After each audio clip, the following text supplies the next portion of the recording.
Hey loves, welcome back to the Aphrodite podcast, where I help you become unapologetically your authentic self. If you like the message, please feel free to leave a like or a comment to let me know what you think. And in today's video, as you see from the title, I'm going to be talking about 3C to 4C hair. Basically, I'll be explaining why this channel is actually called Aphrodite. I didn't spell Aphrodite wrong. There's a reason I call this Aphrodite. I don't know if you could tell, but obviously I'm a black woman. Growing up, I've had a lot of struggle with accepting my hair, and that has had a lot to do with societal beauty standards and being conditioned from such a young age as what's considered beautiful and what isn't considered beautiful. In this generation or in today's society, there is still a lot of hesitation when it comes to what is considered beautiful. There's a societal standard of straight hair, blonde, blue eyes, under size 2, athletically fit or slim or toned, and if you're not that, you're considered not beautiful.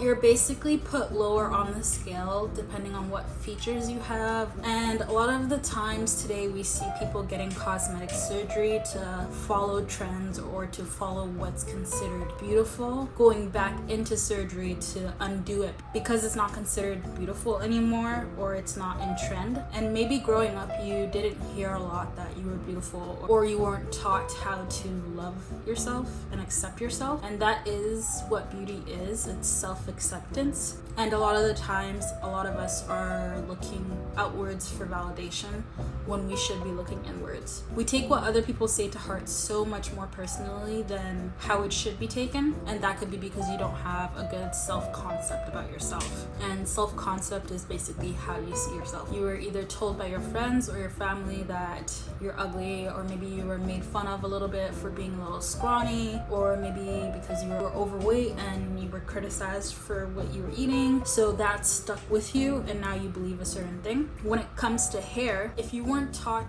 to take care of it or to love it, why would you? So personally, in my situation, I wasn't taught to love my hair or to take care of it because it was seen as an inconvenience. Oh, why would we spend the extra money for hair oil and hair products and hair extensions when you could just wash your hair with the 3-in-1 shampoo that's in the shower? If you couldn't tell, I lived around men most of my life, so they didn't understand hair, so I was never taught to understand hair. And when I grew up around my mother and other women, they taught me that if my hair wasn't straight, it was hard to deal with and it was an inconvenience. So a lot of relaxer was put into my hair and it destroyed it completely. It would be like curly from the root and then it'd be straight, and it was so hard to deal with, and that made me hate it even more because it's like now there's this thing on my head that I have to take extra time and care to manage, otherwise I look ugly going outside with just my natural hair because it looks untamed.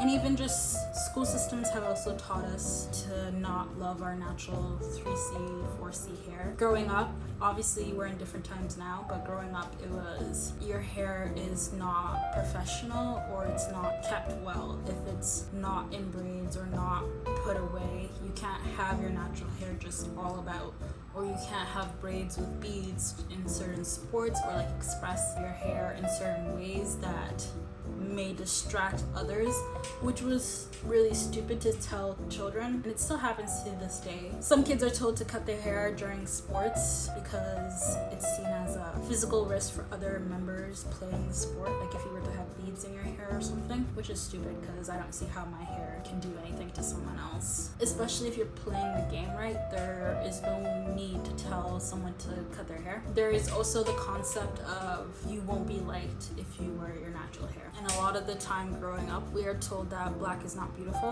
and that could be from either knowing that you're not going to be liked by the boys in class because you're different, your hair is different, the way you look is different, and a lot of the times guys tend to base who they like off of their male friends' validation. So even if they are attracted to a certain type of girl or woman, they won't pursue that, or they'll try to hide it because they're afraid of what other people are going to say or what other people are going to think. that is definitely a them problem, but that doesn't discredit how it makes the person feel about themselves. Some people may take that to heart. They may think that something is wrong with them when actually nothing is wrong with you. It's just the insecurity and lack of trust that the male or boys have in themselves, that they feel that they need male validation in order to feel good about who they chose as a partner. And girls take that to heart, like especially in a society where it teaches us that love, having a partner is such an important thing. You put all your worth in someone else's say, when your worth should be in what you believe about yourself. You'll also hear in today's generation on TikTok or even in person that 3C to 4C hair isn't beautiful. People who have afros or people who wear their natural hair aren't beautiful. And a lot of the time, these comments are coming from people who actually look like these women or have mothers that look like these women. And because they have so much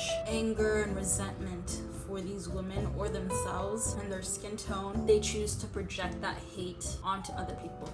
So people who hate themselves will tell you to hate yourself too. And they'll try to, if we're talking about guys who tell girls who have natural hair to hate themselves, especially if it's a person of color, a lot of the times they see features on them that you have, and it reminds them of why they're not enough in society's standard of beauty, or a standard of what is considered the ultimate goal or ultimate body image person you're supposed to be. So a person that is actually healed and loves themselves will take what other people say with a grain of salt, because in the end of the day, they know that the only person's opinion that matters is themselves. What they think about themselves, how they feel towards themselves, and how people that they care about and love feel as well. And sometimes the bad message is coming from people that you love. That does take a little bit of self-reflection to recondition, because at a young age, you're more like a sponge. You absorb what is around you, and if people around you that you love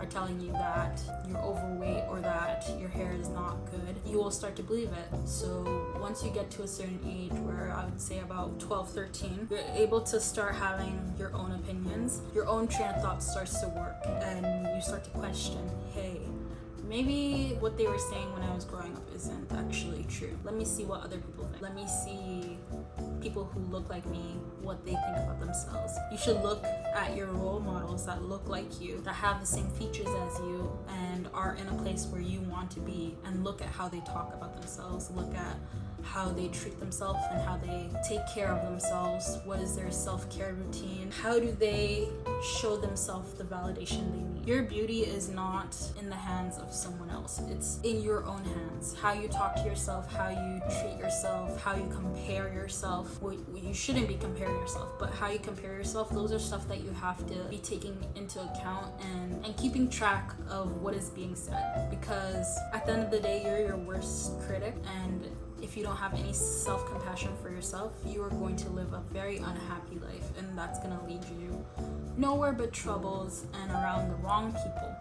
What you think about yourself is what reflects outside of your world. So if you're insecure with yourself and your hair and your body and your image, which I'll also be talking about later in another video, but if you're insecure about those things, those are the people you're going to attract. People who are also in lack within themselves. They don't trust themselves. They need validation from other people. They hide themselves, try to reshape themselves to fit other people's perception of what beauty is, and they don't have any sense of authenticity for themselves or who they are. They are shaping themselves to be other people. And if there's any kids watching this, if you're in middle school or high school, I think it's very, very important that you do not put your value onto a boy or onto maybe your friends who don't look like you. Don't put such importance onto what they say, because they themselves may not even know who they are. You guys are at such a young age, you're still developing and learning what it is that you value and coming to understand what society is actually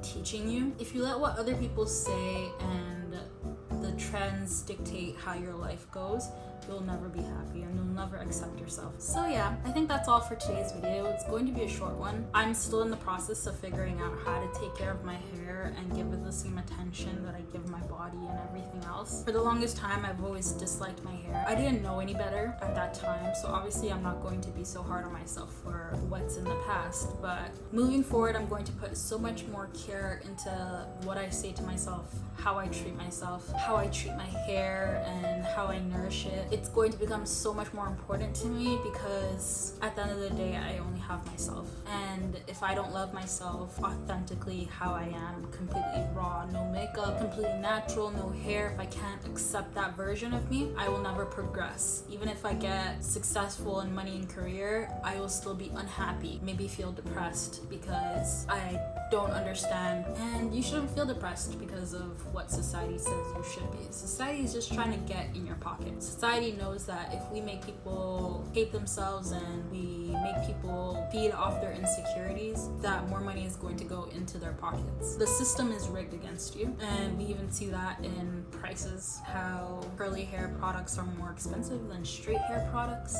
or even just in general, how female products are more expensive than male products. Society is not built for women, but there's a lot of women and a lot of colored women. So we need to learn how to accept ourselves because no one else is going to teach us. So I hope that you guys enjoyed this video. I hope that you got a bit of knowledge on how to let go of societal beauty standards, how to take some time to reflect and really think about what it is you're telling yourself about your body, about your hair, about how you should show up in the world when you should honestly show up authentically, and whoever is meant to be in your life will be in your life because they accept you fully and they tell you that and they show you that through their actions. That is what I hope you get from this message and from my channel. Learning how to love your natural, authentic self. So see you next Monday. Bye guys.